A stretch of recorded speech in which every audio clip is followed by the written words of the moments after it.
네, 할렐루야. 네, 오늘도 우리 비대면 예배로 드리게 되었습니다. 이 자리에 또 함께 하신 우리 성도님들, 그리고 우리 시온산 교우 여러분, 반갑습니다.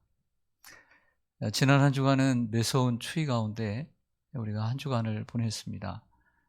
오늘도 그렇고 어떤 날은 영상으로 올라오지 않고 영하의 날씨 가운데 또 하루를 보내기도 했습니다. 건강에 유의하시길 바라고요. 그리고 많이 보고 싶습니다. 오늘 이 시간에도 하나님께서 여러분들이 계시는 그곳에 임재해 주시기를 간절히 원하고 또 은혜해 주시기를 원합니다. 우리 서로 인사하겠습니다. 반갑습니다. 축복합니다.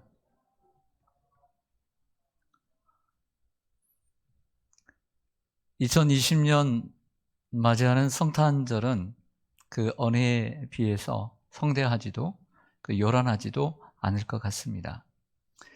크리스마스 캐럴이 들려져야 될 거리와 그리고 상점을 보면 코로나19의 영향과 사회적 거리두기 3단계 격상이라는 문턱 앞에서 주춤거리고 있는 듯 합니다. 교회도 마찬가지입니다. 사회적 거리두기 2.5단계 상황 가운데 비대면 예배 두 번째 주를 맞이하게 되었습니다. 성탄 축하 공연과 그리고 성탄 칸타타는 영상으로 아니면 거의 다 취소가 되었고 성탄절 예배까지 모두 비대면으로 드리게 될 상황에 놓여 있습니다. 그러다 보니 목회를 하는 저는 오늘 성탄절 바로 앞주일을 맞이하면서도 성탄절 설교를 하고자 하는 마음이 생겼습니다. 그래서 오늘 본문 마태복음 1장 21절에서 23절까지의 말씀을 가지고 임마누엘로 오신 예수라고 하는 제목으로 말씀을 드리고자 합니다. 오늘 본문은 잘 아시는 대로 주의 사자가 요셉에게 현몽하는 장면입니다. 성령으로 약혼한 아내가, 즉 약혼녀가 마리아가 성령으로 잉태되었는데 그 아들을 낳을 것인데 그 이름을 예수라 하라고 또 임마누엘이라 하라고 가르쳐준 이러한 내용입니다. 이 천사가 가르쳐준 예수와 임마누엘 이 두 가지의 이름은 대단히 중요합니다. 그 이유는 예수님께서 이 땅에 오신 이유와 목적을 가장 잘 반영해주고 있기 때문입니다. 예수님께서 이 땅에 오신 이유와 그리고 목적을 이 예수와 임마누엘 외에 그 어떤 것으로도 대체할 수 없을 만큼 가장 잘 반영해주고 있다라고 보여집니다. 오늘 마태복음 먼저 21장 21절을 좀 보시죠. 아들을 낳으리니 이름을 예수라 하라. 이는 그가 자기 백성을 그들의 죄에서 구원할 자이심이라 하고 했습니다. 먼저 첫 번째 이름은 예수라 했습니다. 그 예수의 이름의 뜻은 그가 자기 백성을 그들의 죄에서 구원할 자라고 친절하게 가르쳐 주었습니다. 여러분, 예수라고 하는 이름의 뜻을 좀 생각해 보기를 원합니다. 예수라고 하는 말은 원래 이름은 히브리식 이름은 여호수아입니다. 여호수아라고 할 수 있습니다. 그런데 이 여호수아라고 하는 이름의 뜻은 여호와는 구원이시다, 구원하시는 하나님이란 뜻입니다. 이 여호수아를 헬라식으로 발음을 하니까 예수가 되었던 것이죠. 예수와 이렇게 부르게 되었습니다. 여호수아 하면 생각나는 사람은 모세의 후계자죠. 그러나 이 모세의 후계자 각 지파에서 리더를 한 명씩 뽑았습니다. 그 중에 하나가 있었는데 호세아라고 하는 사람이 있었습니다. 젊은이가. 그래서 민수기 13장 16절을 보면 모세가 눈의 아들 호세아를 여호수아라 불렀더라고 기록을 하고 있습니다. 원래 이름은 호세아인데 그 앞에 그 이름의 첫머리에 여호와를 뜻하는, 야훼를 뜻하는 그 음절 하나를 넣어서 그의 이름을 호세아에서 여호수아라고 이름했던 것이죠. 그러면 호세아는 무슨 뜻이냐? 호세아는 구원이라는 뜻입니다. 구원하다. 근데 거기에 여호와의 여자를 넣어서 뭐라고 부르냐면 여호와는 구원이시다, 구원하시는 하나님, 이렇게 이름을 지어줬던 것입니다. 예수님의 이름에는 중요한 의미가 있습니다. 모세가 호세아 이름을 여호수아라고 하는 이름으로 바꿔준 것처럼 하나님께서 아들의 이름을 예수라고 이름한 데에는 깊은 뜻이 있습니다.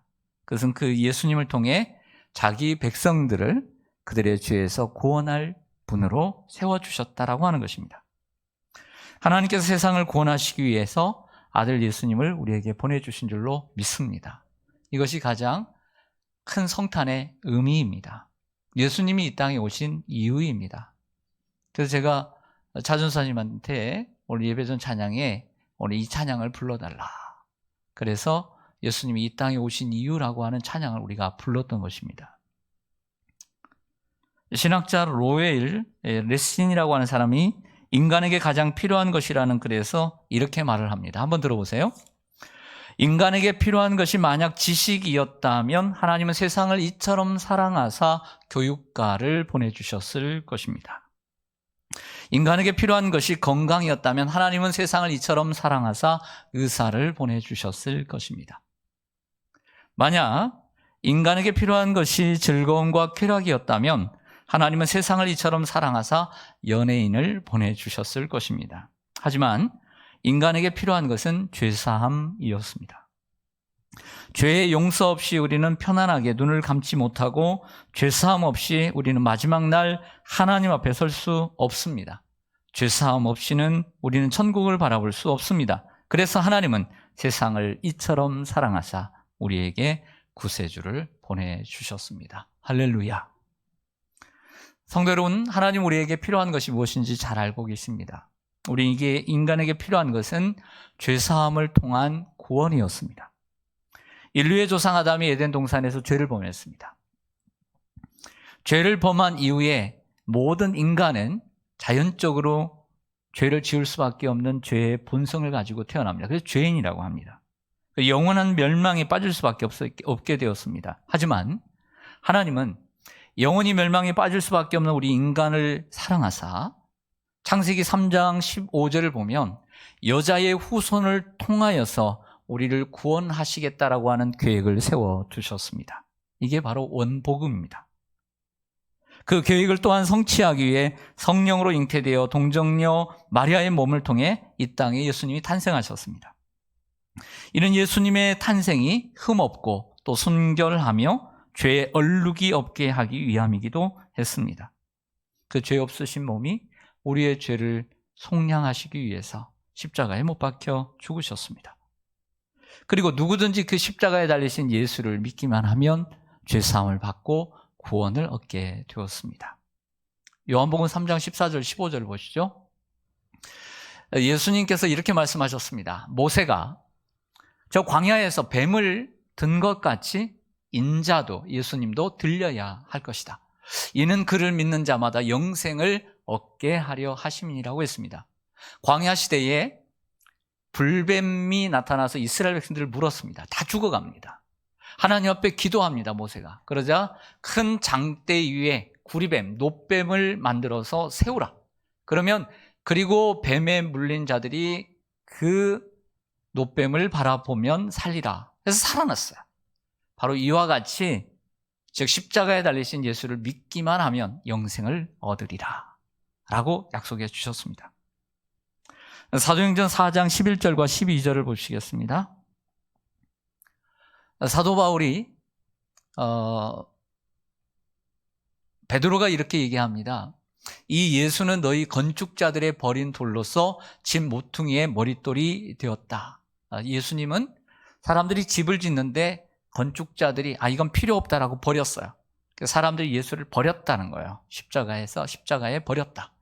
근데 예수님이 결국 집 모퉁이의 머릿돌, 코너스톤이 되었다. 가장 중요한 돌이 되었다. 라는 것입니다. 다른 이로서는 구원을 받을 수 없나니 천하 사람 중에 구원을 받을 만한 다른 이름, 그게 뭐겠어요? 예수님의 이름 외에는 우리에게 주신 일이 없다. 라고 천명을 합니다. 즉 예수님의 이름 아니고서는 그 누구도 구원을 받을 수 없다라고 천명을 하는 이 베드로의 내용입니다. 이 베드로가 사내들인 공의의 그 의리의리한 사람들 앞에서 목숨을 걸고 했던 설교의 일부입니다. 예수님은 우리를 구원하시려 하늘 영광을 버리고 인간의 몸을 입고 이 땅에 오신 줄로 믿습니다. 그래서 그분의 이름이 뭐예요? 그분의 이름이 뭐예요? 예, 우리 가정에 계신 분들 그분의 이름이 뭐예요? 예수. 따라서 하겠습니다. 예수. 예, 예수의 이름의 뜻이 뭐라고요? 그가 자기 백성을 그들의 죄에서 구원할 분이다 라는 것입니다. 그래서 여호수아라는 말은 여호와께서 구원하신다. 다른 말로는 구원하시는 하나님. 이렇게 번역이 가능합니다. 그러므로 사랑하는 성도 여러분, 혹이라도 주님을 영접하지 못한 분들이 계십니까? 요한복음 1장 12절의 말처럼 영접하는 자 곧 그 이름을 믿는 자들에게는 하나님의 자녀가 되는 권세를 주셨다고 했습니다. 그 예수님을 마음에 영접하시기를 바랍니다. 그리고 요한복음 10장 10절에 보면 내가 온 것은 생명을 얻게 하고 더 풍성히 얻게 하려 하심이라고 했습니다. 우리가 예수님이 오신 목적을 믿으면, 예수님 믿으면 우리가 영원한 생명을 얻을 뿐만 아니라 이 땅에서도 풍성한 삶을 누리게 되는 것입니다. 사도행전 16장 31절에 보면 주 예수를 믿으라. 그리하면 너와 내 집이 구원을 얻으리라. 우리가 예수 이름을 믿을 때 나와 내 가정이 구원을 얻게 되는 줄로 믿습니다. 이러한 축복이 여러분들의 가정에 함께 하시기를 원합니다. 성탄의 주인공은 누구일까요? 예수 그리스도. 성탄의 주인공은 예수님이죠. 그러면 예수가 드러나야 돼요. 어떻게 드러나야 돼요? 이 성탄을 통해서 예수를 믿고 구원을 받고, 예수를 믿고 온 가정이 구원을 받고, 그리고 그 이 땅에 오신 예수님을 경배하는 것이 성탄의 바른 의미라고 할 수가 있겠습니다. 두 번째로 천사가 요셉에게 준 이름은 마태복음 1장 23절을 보면 두 번째 이름이 나타납니다. 보라, 처녀가 잉태하여 아들을 낳을 것이요 그의 이름은 무엇이라 하리라? 임마누엘이라 하리라 하셨으니 이를 번역한즉 하나님이 우리와 함께 계시다 함이라. 예수님의 또 다른 이름은 임마누엘입니다. 임마누엘은 히브리어인데 임은 함께라는 뜻을 갖고 있고요. 마누는 어미를 붙여서 우리와라는 뜻입니다. 엘은 당연히 엘로힘 하나님을 가리키죠. 그래서 같이 모아보면 하나님이 우리와 함께 하시다 계시다라는 뜻을 갖고 있습니다. 사랑하는 여러분, 이제 우리는 예수님의 이 두 이름을 통해서 예수님께서 이 땅에 오신 이유와 목적을 정확히 알 수 있습니다. 아기 예수님이 이 땅에 오신 이유, 그 이유는 간단합니다. 예수님께서 우리들의 죄를, 우리 죄인들을 구원하시려고, 자기 백성을 그들의 죄에서 구원하시고, 두 번째 하나님이 우리와 함께 하시기 위해서 오신 것입니다. 할렐루야. 따라서 하겠습니다. 우리를 죄에서 구원하시고 하나님이 우리와 함께 하시기 위해 아기 예수님이 오셨습니다. 따라서 하겠습니다. 아기 예수님이 오신 이유는 우리를 죄에서 구원하시고 하나님이 우리와 함께 하시기 위해서입니다. 여러분들만 해보세요. 아기 예수님이 이 땅에 오신 이유는 시작.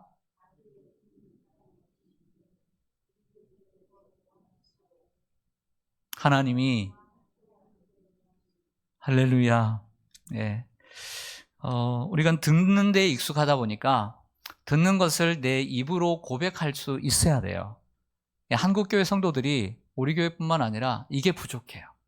듣기는 많이 듣는데 이것이 내 것이 되고 그리고 내가 입으로 고백할 수 있도록 하기 위해서는 교육과 훈련이 필요하거든요.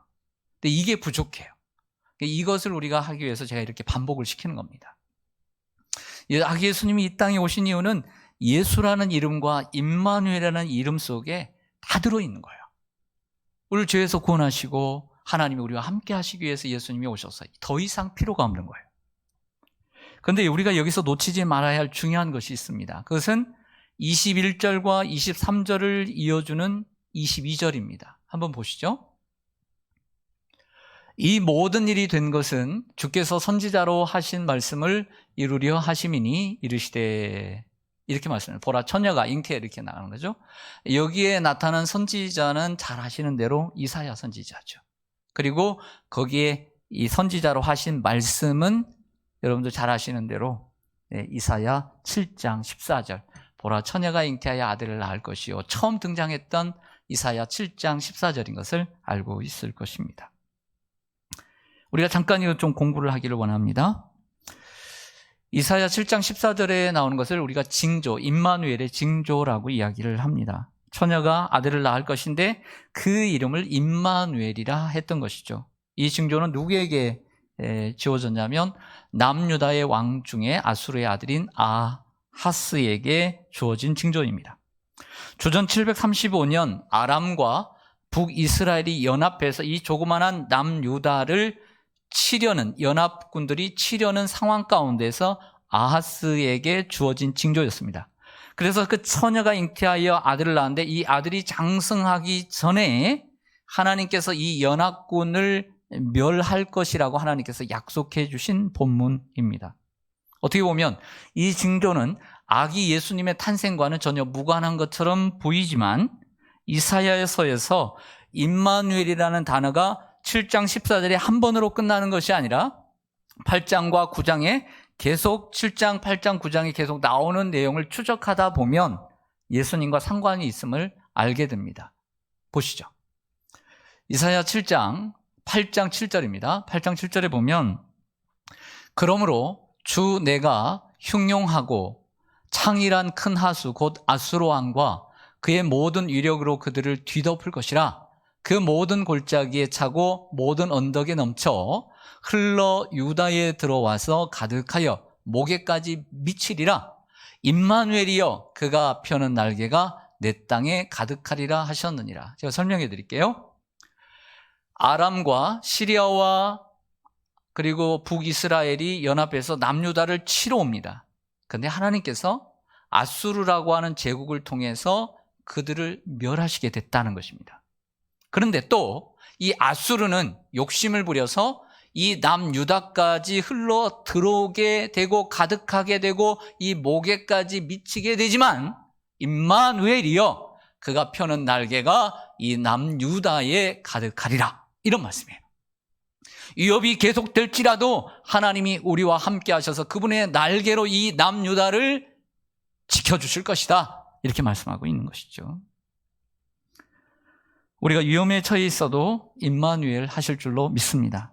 인생의 벼랑 끝에 서 있어도 주님의 날개로 덮어주실 것입니다. 코로나19 상황 가운데 온 세계가 벼랑 끝에 서 있는 것 같습니다. 하지만 하나님께서 이 세계를 주님의 날개로 품고 계십니다. 우리 민족도 주님께서 품고 계실 줄로 믿습니다. 여러분들의 인생의 벼랑 끝에 있을지라도 독수리의 날개로 이스라엘 백성들을 이끄신 것처럼 주님의 날개가 여러분들을 이끄실 줄로 믿습니다. 이것이 임마누엘의 징조인 것입니다.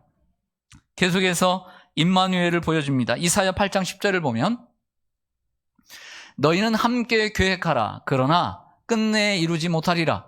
말을 해보아라. 끝내 시행되지 못하리라. 이는 하나님이 우리와 함께 계심이니라.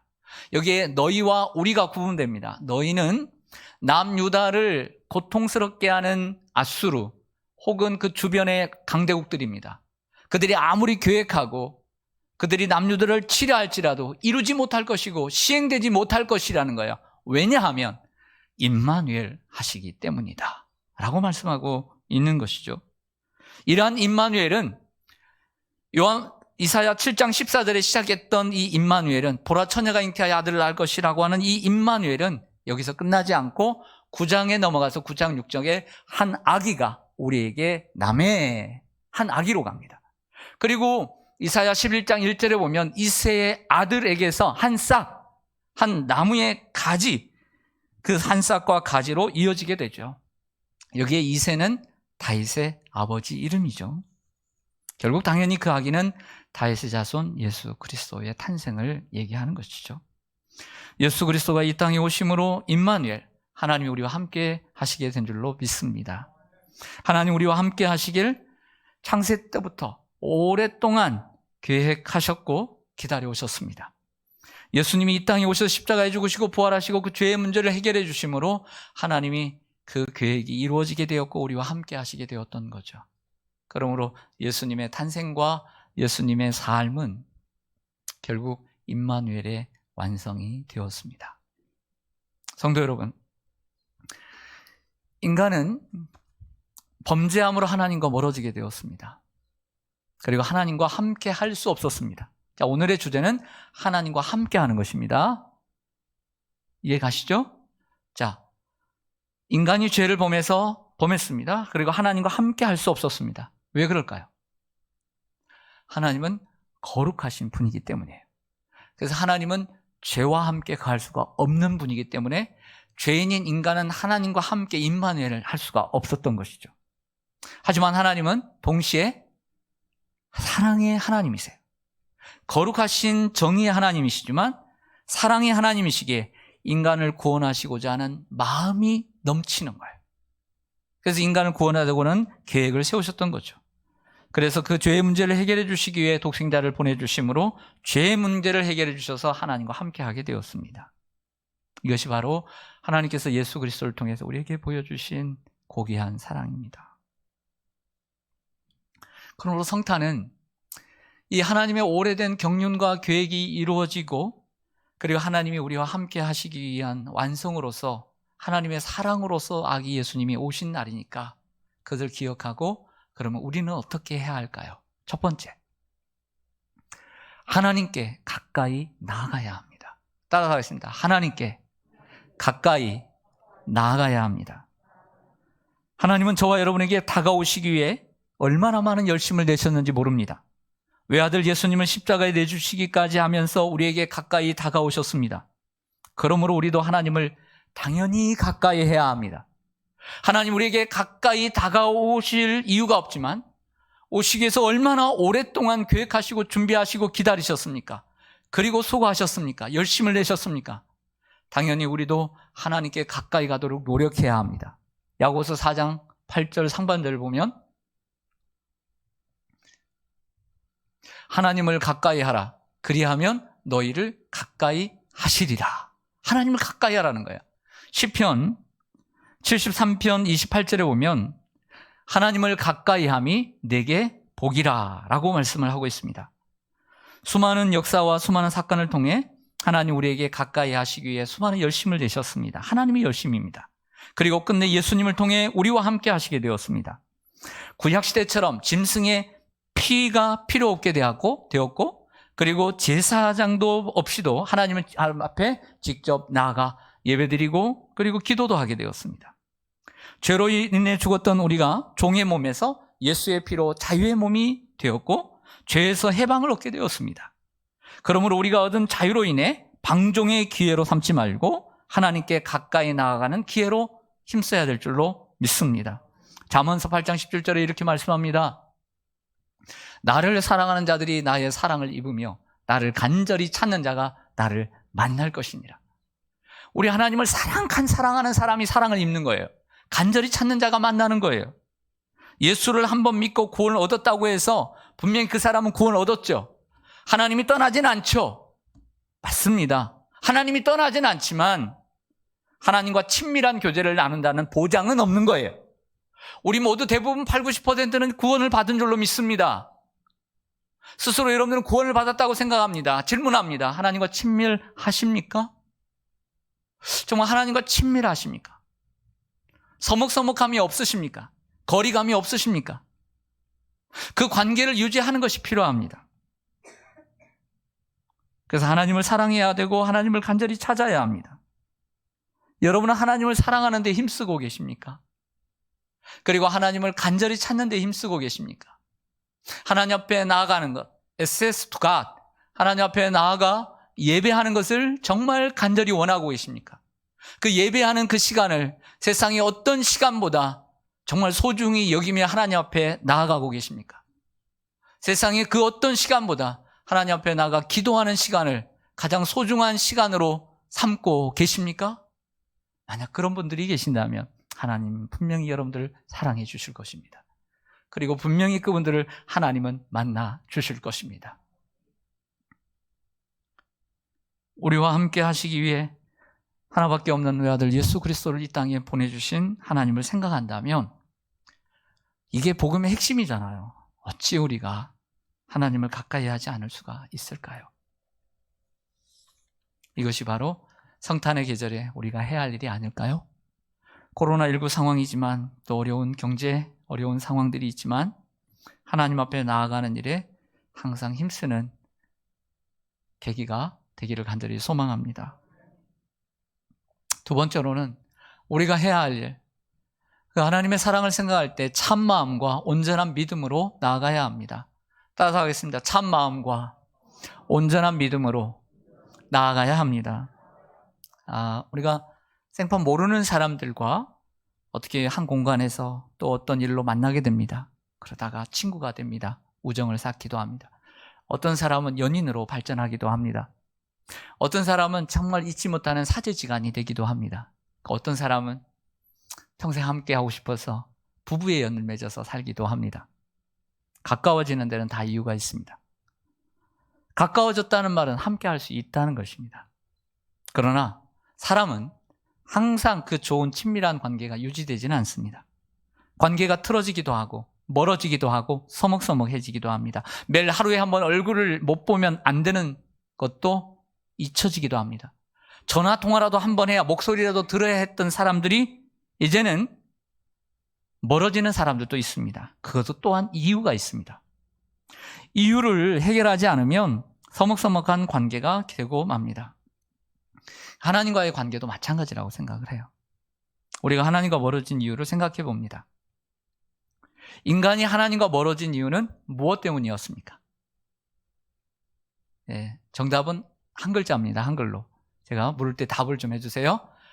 이 성경이 말씀하는 하나님이 에덴 동산에 우리 인간과 함께 했지만은 하나님과 멀어진 이유는 무엇입니까? 죄입니다. 그러면 우리가 하나님께 가까이 가고 함께 하기 위해서 멀어지고 서먹서먹해지고 이 정말 분리되었던 이것을 해결하기 위해서는 무엇의 문제를 해결해야 합니까? 좀 큰 소리로요. 죄! 그래야죠. 다시요. 뭐 때문에요? 죄. 멀어진 이유가 무엇입니까? 그러면 가까워지기 위해서 해결해야 될 것은 무엇입니까? 그래서 우리 예수님께서 이 문제를 해결해 주셨습니다. 무슨 문제를 해결해 주셨습니까? 죄. 그래서 우리가 누구와 함께 하게 되었습니까? 하나님과 함께 하게 되었습니다. 이게 복음인 것입니다. 이게 복음의 핵심인 거예요. 이게 예수님이 이 땅에 오신 이유입니다. 하지만 부끄러운 것이 있습니다. 우리가 하나님께서 예수 그리스도를 보내주셔서 그 모든 것을 버리고 이 땅에 오시고 십자가를 주시고 고난을 받으셔서 하나가 되게 하셨는데 하나 된 삶을 살지 못하는 자신을 생각할 때 참 부끄러울 때가 많이 있습니다. 무슨 얘기냐면 참 마음과 온전한 믿음으로 하나님 앞에 나아가지 못하는 경우들이 있다는 것입니다. 이건 히브리서 기자가 히브리서 청중들에게 그리스도인들에게 말하고 있는 내용입니다. 예수님께서 이 땅에 죄 없는 몸으로 오셔서 십자가를 지시고 피 흘려 주심으로 우리의 죄의 문제를 해결해 주셨습니다. 그래서 임마누엘 하나님 우리와 함께 하시게 되었죠. 엄청난 대가를 치러주신 것입니다. 하나님 우리를 떠나시지 않지만 우리 아름다운 교제를 계속 친밀하게 유지해 가시기를 원하십니다. 그러기 위해서는 우리가 어떻게 해야 할까요? 야고보서 4장 8절에 좀 전에는 상반절만 읽었는데 전체를 읽습니다. 같이 읽습니다. 시작. 하나님을 가까이 하라. 그리하면 너희를 가까이 하시리라. 죄인들아 손을 깨끗이 하라. 두 마음을 품은 자들아 마음을 성결하게 하라. 그리스도인들에게 하는 얘기입니다. 우리는 하나님과 가까워진 자들이지만 손이 더러워지면 하나님과 멀어지고 두 마음을 품으면 하나님과 멀어지게 되는 거예요. 그래서 야고보가 얘기를 합니다. 손을 깨끗이 하라. 두 마음을 품은 자들아 마음을 성결하게 하라. 이것이 우리가 해야 할 일입니다. 예수님이 죄의 문제를 해결해 주심으로 하나님 우리와 함께 하셨습니다. 계속해서 우리가 그렇다면 하나님과의 관계를 친밀하게 유지하려면 하나님이 가장 싫어하시는 죄를 멀리 해야만 합니다. 여기서 우리는 복음의 공식 한 번 더 반복하죠. 우리 인간이 하나님과 멀어진 이유는 죄 때문이었습니다. 그래서 이 죄의 문제를 해결하시기 위해서 예수님께서 십자가에 죽으심으로 죄의 문제를 해결했습니다. 그래서 하나님이 우리와 함께 하시게 되었습니다.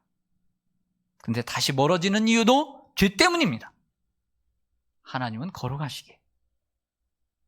다시 하나님과 친밀한 관계를 이루기 위해서는 내가 손으로 짓고 마음으로 짓는 우리가 생각으로 짓고 우리의 몸으로 짓는 죄를 회개할 때만이 하나님과의 친밀한 관계가 유지되는 것입니다. 그 죄의 문제를 해결하기만 하면 임마누엘의 축복을 얼마든지 누릴 수가 있어요. 여러분들이 결단만 하면 그 임마누엘의 축복을, 하나님이 함께 하시는 임재의 축복을 누리면서 살 수 있어요. 지금의 내가 평범하게 누리는 이 축복보다도, 기쁨보다 더 나은 한 차원 더 높은 4차원의 그 축복을 분명히 누리며 살 수 있어요. 저는 우리 시온산교회 성도님들이 그 수준이 아니라 그 수준을 넘어서 정말 주님과 함께하는 그 임마누엘의 축복을 누리면서 신앙생활 하셨으면 좋겠습니다. 그리고 사셨으면 좋겠습니다. 네, 이야기 하나 하고 마치겠습니다. 일제시대에 1800년대에 태어나셔서 1900년대에 평양신학교를 아주 늦가기로 전도를 너무 열심히 해서 재수 3수에서 졸업도 못하고 늦게 졸업해서 목사님이 된 최권능이라고 하는 목사님의 이야기입니다. 이 최권능 목사님은 항상 전도의 열정이 넘쳐나셔서 전도자로 유명합니다. 그 전도의 메시지는 예수, 천당, 불신, 지옥이었습니다. 잘 아시죠? 당시에 우리 젊은이들 그 천국, 나라라고 하는 것을 옛날에는 천당이라고 많이 불렀습니다. 집당자를 써가지고 천당이 바로 천국이죠. 하루는 일본 경찰이 이렇게 길을 지나가는데 이 최건능 목사님이 예수 천국, 예수 천당, 이렇게 일본 순사 앞에서 외친 거예요. 그러니까 일본 경찰이 너무 기분이 나빠가지고 경찰서로 잡아갔어요. 당신은 도대체 뭐하는 사람이기에 이 이상한 소리를 외치고 다니는 거요? 라고 일본 경찰이 묻자 목사님은 가만히 있다가 예수 천당 또 외치는 거예요. 그러자 이 일본 경찰이 약간의 호기심이 담긴 어투로 목사님께 이렇게 물었다고 합니다. 당신은 예수 천당이라고 외치는데 진짜 천당이라는 것이 있기나 하는 거요? 만일 있다면 예수를 보여주든지 천당을 보여주든지 한번 해보시오 라고 얘기를 했다는 거예요. 그때 목사님은 자신의 찬 목소리로 이렇게 얘기했다고 합니다. 지금 당장은 천국 본점을 보여줄 수는 없어도 천국 지점은 언제든지 보여줄 수 있어. 바로 내 마음이 천국 지점이요 라고 멋지게 얘기했다고 합니다. 누가복음 17장 21절에 예수님이 말씀합니다. 사람들이 하나님의 나라가 어디 있냐고 물으니까 하나님의 나라는 너희 안에 있느니라 라고 말씀하셨습니다. 분명히 하나님의 나라는 우리에게 내재된 하나님의 나라뿐만 아니라 초월한 우리가 함께 가야, 그래서 영원히 함께 하시는 천국, 초월에 계시는 하나님을 만나는 나라가 분명히 있습니다. 이번 성탄의 계절에 우리 사랑하는 교우들 비대면으로 예배를 드리지만 2000년 전에 베들레헴 성탄들처럼 조용히 드릴 수밖에 없지만 예수의 축복이 넘치는 은혜가 있기를 원합니다. 예수가 여러분들의 가정에 가득하기를 원합니다. 구원이 임하기를 원합니다. 그리고 또한 하나님이 함께 하시고 하나님과 친밀한 교제를 나눔으로 천국을 이 땅에서 미리 맛보며 사는 임마누엘의 축복이 함께 하시기를 원하고요. 여러분들의 마음이 천당 지점이 되기를 간절히 소망합니다. 이것이 바로 우리에게 주시는 성탄의 의미입니다. 기도하겠습니다.